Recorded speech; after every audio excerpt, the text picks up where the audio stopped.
जय श्री कृष्ण, राधे राधे। जय श्रीमद् भागवत महापुराण की फ्रेंड्स चैनल को प्लीज सब्सक्राइब कीजिएगा, क्योंकि इस चैनल पर आपको श्रीमद् भागवत महापुराण सुख सागर कथा के सभी अध्याय हिंदी में पढ़ने और सुनने को मिलेंगे। श्री गणेशाय नमः। श्रीमद् भागवत महापुराण श्री सुख सागर कथा प्रथम स्कंद अध्याय 18। सूत जी ने शौनकादि ऋषियों से कहा, जब तक राजा परीक्षित ने शासन किया तब तक उनकी न्याय नीति और धर्मपरायणता के कारण कलयुग ने उनके राज्य में प्रवेश नहीं किया। राजा परीक्षित रथ पर आरूढ़ होकर प्रजा की देखभाल करने के लिए चारों दिशाओं में भ्रमण करते तथा एक छत्र राज्य करते थे। उन्होंने कलयुग की कोई चिंता न करके उससे पड़ा रहने दिया। इतनी कथा सुनकर शौनकादि ऋषियों ने सूत जी से कहा, हे सूत जी, आप पर ब्रह्म प्रभु की लीलाओं का वर्णन करने में सब भांति श्रेष्ठ है। आपने हम लोगों पर अत्यंत कृपा करके यह अमृत रूपी कथा रस पिलाया है। जो सुख सत्संग से प्राप्त होता है वह स्वर्ग तथा वैकुंठ में भी कभी नहीं मिलता है। अब आप कृपा कर हमें वह कथा सुनाइए जिस प्रकार की राजा परीक्षित ने अपने शरीर का परित्याग किया था। यह सुनकर सूत जी बोले, हे ऋषियों, जब राजा परीक्षित वृद्धावस्था को प्राप्त हुए तब एक दिन उन्होंने अपने मन में यह विचार किया कि घर में जीव हिंसा करना मना है, अतः हमने उसे त्याग रखा है। परंतु वन में जाकर शिकार खेलना राजाओं का धर्म है, क्योंकि शिकार करने के बहाने वह अनेक देशों का भ्रमण कर लेते हैं। राजा लोग सदैव से ऐसा ही करते आए हैं, अतः हमें भी शिकार खेलने के लिए वन में अवश्य जाना चाहिए। ऐसा निश्चय कर एक दिन राजा परीक्षित शिकार खेलने के लिए वन में जा पहुँचे। वहाँ उन्होंने बहुत से जीवों को मारा। मध्याह्न के समय जब उन्होंने एक घायल हिरण के पीछे अपना घोड़ा दौड़ाया, तब अपने साथियों से अलग होकर वे बहुत दूर जा पहुँचे और आगे चलने पर राजा परीक्षित को धूप के कारण बहुत जोर की प्यास लगी। तब राजा पानी ढूंढने के लिए वन में चारों ओर भ्रमण करने लगे। घूमते घूमते वे उस स्थान पर जा पहुँचे जहाँ सम्मिक ऋषि का आश्रम बना हुआ था। सम्मिक ऋषि ऐसे महापुरुष थे कि वे बछड़े द्वारा दूध पीते समय गौ के थन से जो दूध नीचे टपकता था उसी को पीकर दिन रात ईश्वर का भजन किया करते थे। राजा उस आश्रम को देखते ही ऋषि के पास जा पहुँचे। सम्मिक ऋषि उस समय परमेश्वर के ध्यान में मग्न हो अपनी आंखें बंद किए बैठे थे। राजा ने उनके पास जाकर कहा, हे ऋषि, मैं अभिमन्यु का पुत्र राजा परीक्षित हूँ। इस समय मुझे बहुत जोर की प्यास लग रही है, अतः आप कृपा कर मुझे थोड़ा सा जल पिला दे। राजा ने इस प्रकार कई बार पानी की मांग की, परंतु उस समय सम्मिक ऋषि ब्रह्मांड में प्राण चढ़ाए हुए परमेश्वर के ध्यान में ऐसे लीन हो रहे थे कि उन्हें अपने शरीर का भी कुछ ध्यान नहीं रह गया था। अतः राजा के शब्द उनके कान में नहीं पड़े और वे जो के त्यों चुपचाप बैठे रहे। उस समय जीव हिंसा करने के कारण राजा के हृदय में कलयुग प्रवेश कर गया था। अंततः उसने राजा से बदला लेने का यह उपयुक्त अवसर जानकर अपना कपट जाल फेंक दिया। उसके कारण भूख प्यास की अधिकता में वे धर्मात्मा तथा हरिभक्त राजा भी क्रोध के शिकार बन गए। तब उन्होंने अपने मन में इस प्रकार का विचार किया कि देखो, मैं सातों द्वीपों का राजा हूँ तथा प्यास से व्याकुल होने के कारण इस ऋषि के आश्रम पर आ पहुँचा, परंतु इस ऋषि ने मेरी प्रार्थना पर कोई ध्यान न देकर यह समाधि का ढोंग रच लिया है। अतः मुझे इसको कुछ दंड देना चाहिए। दंड देने का विचार आते ही जब राजा ने यह सोचा कि मैं पांडवों के वंश में उत्पन्न हुआ हूँ, अतः इस ब्राह्मण को किस प्रकार से दंड दूं, तभी उन्हें उस जगह एक मरा हुआ सर्प पड़ा दिखाई दिया। उस मरे हुए सर्प को देखते ही राजा ने यह निश्चय किया कि इस मरे हुए सर्प को ही मुनि के गले में डाल देना चाहिए। इस प्रकार दंड व्यवस्था पूरी हो जाएगी। ऐसा विचार कर राजा ने घोड़े से नीचे उतरकर उस मरे हुए सर्प को अपने तलवार की नोक पर उठाकर ऋषि के गले में डाल दिया। ऋषि तो ध्यानमग्न थे ही, उन्हें गले में सर्प पड़ने का कुछ भी आभास नहीं हुआ और वे पहले की भांति जो के त्यों निश्चित बैठे रहे। हे ऋषियों, राजा ने उस स्थान से लौटने के बाद घर आकर जब अपने मस्तक से सोने का मुकुट उतारा तो उन्हें फिर से ज्ञान प्राप्त हुआ। तब वे अत्यंत शोकाकुल हो अपने मन में विचार करने लगे कि देखो, इस सोने के मुकुट में कलयुग का निवास था, इसलिए मेरी मति भ्रष्ट हो गई थी। इसके अतिरिक्त मैंने वन में जाकर जो जीव हत्या की उसका भी यह प्रभाव हुआ कि मैंने अज्ञानी बनकर ध्यानमग्न ऋषि के गले में मरा हुआ सर्प डाल दिया है। इससे यह प्रतीत होता है कि कलयुग ने मुझसे अपना बदला ले लिया है। अब मुझे इस पाप से किस प्रकार छुटकारा मिलेगा? जब कोई व्यक्ति श्री नारायण जी से विमुख होकर गौ तथा ब्राह्मणों को दुख पहुँचावे, उस समय यह समझ लेना चाहिए कि उसके बुरे दिन आ गए हैं। मैंने आज ब्राह्मण को दुख पहुँचाया है, इससे मुझे ज्ञात होता है कि मेरी आयु तथा धन की हानि शीघ्र हो जाएगी।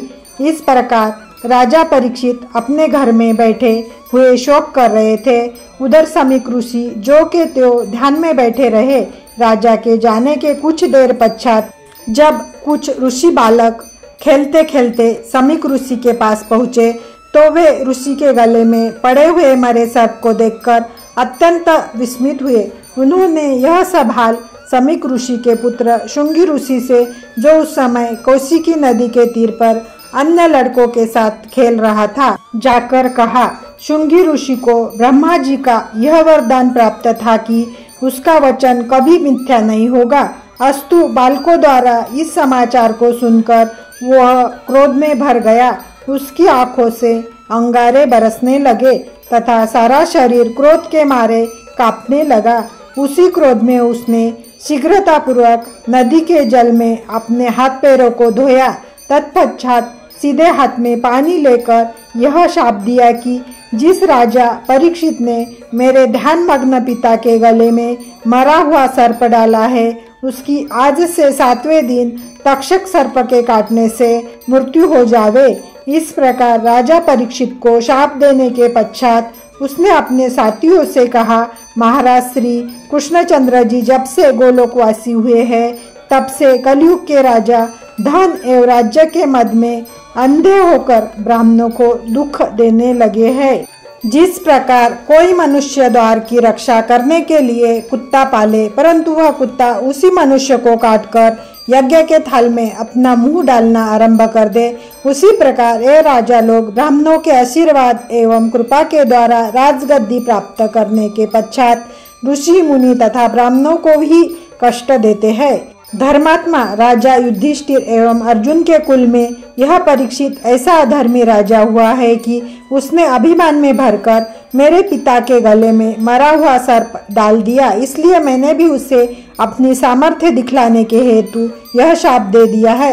इस प्रकार लड़कों से बातें कर ऋषि शुंगी राजा परीक्षित को दिए हुए शाप का समाचार सुनाने के लिए अपने पिता समीक ऋषि के पास जा पहुंचा। वहां जब उसने अपने पिता को ध्यानमग्न तथा उनके गले में पड़े हुए मृतक सर्प को देखा, तब उसने सांप को उनके गले से निकालकर पिता का नाम ले लेकर जोर जोर से रोना शुरू किया।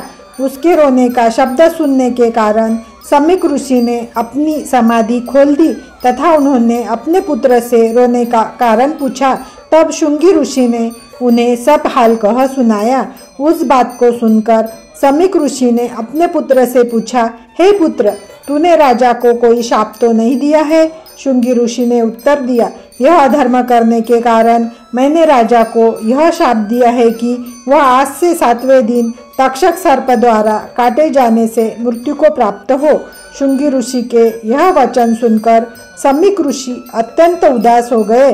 तत्पश्चात वे क्रोध करके अपने पुत्र से बोले, अरे पुत्र, तूने बहुत बुरा काम किया है। तूने ऐसे धर्मात्मा राजा को शाप दिया है जिसके राज्य में अभी तक कलयुग प्रवेश कर नहीं पाया था।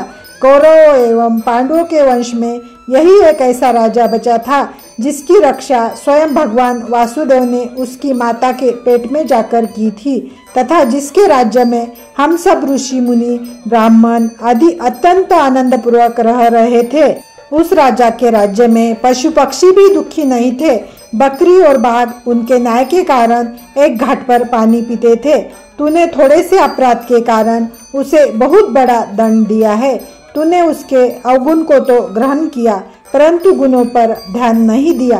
परीक्षित के बाद जो राजा होंगे वे सब अधर्मी होंगे। उनके राज्य में कलयुग सर्वत्र प्रवेश पाकर मनुष्य से पाप कर्म कराएगा।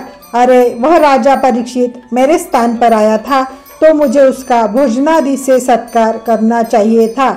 यह कितनी लज्जा की बात है कि मैं उसे थोड़ा सा जल भी नहीं पिला सका। तूने ऐसे वैष्णव राजा को शाप देकर भगवान श्री कृष्णचंद्र जी के प्रति अपराध किया है। उस धर्मात्मा राजा की मृत्यु के पश्चात सब लोग वर्ण संकर हो जाएंगे। इस पाप की जड़ तू ही है। साधु संतों का तो यह धर्म है कि वे गुणों को ग्रहण करते हैं तथा अवगुणों की ओर ध्यान भी नहीं देते हैं। समीक ऋषि ने पुत्र से इस प्रकार कहने के उपरांत परम प्रभु का ध्यान करते हुए उनसे प्रार्थना की, हे प्रभु, मेरे अज्ञानी बालक से बहुत बड़ा अपराध हो गया है, आप उसे कृपा कर क्षमा कर दे। जो राजा गो तथा ब्राह्मणों की रक्षा करता है उसको मारने का पाप 10 ब्राह्मणों के मारने के समान होता है। राजा के बिना देश में बहुत से चोर तथा पापी उत्पन्न हो जाते हैं। इसलिए राजा को मारने वाला चोर तथा अधर्मियों को बढ़ाने वाला होता है। इस प्रकार ऋषि ने परमेश्वर की प्रार्थना करके अपने मन में यह निश्चय किया कि राजा परीक्षित के पास इस शाप का समाचार भेज देना चाहिए ताकि वह अपना परलोक सुधारने का कोई उपाय कर सके। यद्यपि इस बात को सुनकर संसारी लोग शुंगी ऋषि को बुरा अवश्य कहेंगे परंतु फिर भी मुझे उस धर्मात्मा राजा को अपनी मुक्ति का उपाय ढूंढ लेने के लिए अवश्य सूचित कर देना चाहिए।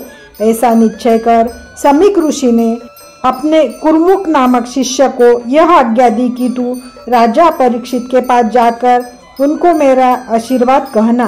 तत्पश्चात उन्हें यह बताना कि शुंगी ऋषि ने आपको 7 दिन के भीतर तक्षक के काटने से मृत्यु होने का शाप दिया है। अतः आप इस अकाल मृत्यु के पूर्व ही अपनी मुक्ति का कोई उपाय ढूंढ ले। इतनी कथा कहकर सूत जी ने शौनकादि ऋषियों से कहा, हे महानुभावों, जो राजा परीक्षित अश्वत्थामा के ब्रह्मास्त्र से बचा तथा जिसने धर्म एवं पृथ्वी की रक्षा करने के निमित्त कलयुग को अपने वश में कर लिया, वही एक ब्राह्मण के शाप के कारण मृत्यु को प्राप्त हो गया। ब्राह्मणों का ऐसा ही महात्म्य है। राजा परीक्षित की मृत्यु के पश्चात कलयुग ने सब जगह अपना प्रवेश कर लिया। राजा परीक्षित ने कलयुग का गुण समझकर ही उसको प्राणदान दिया था परंतु उसके अवगुणों की ओर कोई ध्यान नहीं दिया था। जो व्यक्ति धर्मात्मा तथा हरिभक्त होते हैं वे गुणों की ओर ही देखते हैं, अवगुणों पर कभी ध्यान नहीं देते। स्वर्ग, वैकुंठ, इंद्रलोक तथा संसार में सत्संग के समान कोई सुख नहीं है तथा त्रिलोक के अधिपति भगवान श्याम सुंदर के भेद एवं चरित्रों को ब्रह्मा तथा शिव आदि देवता भी नहीं जान सकते हैं। फिर अन्य किसी प्राणी की क्या सामर्थ्य है जो वह उन्हें पहचान सके।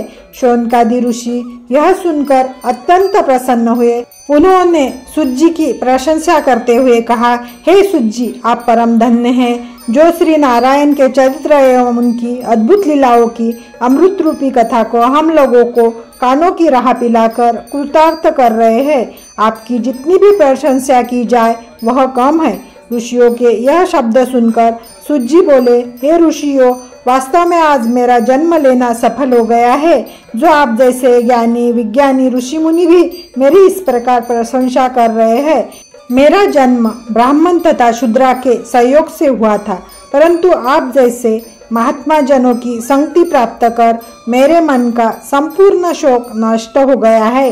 जो प्राणी मनुष्य शरीर पाकर भक्त भय भंजन जनमनोरंजन श्री नारायण परम प्रभु की कथा को सुनता है तथा उसके नाम का स्मरण एवं कीर्तन करता है, उसी का जन्म लेना सफल है।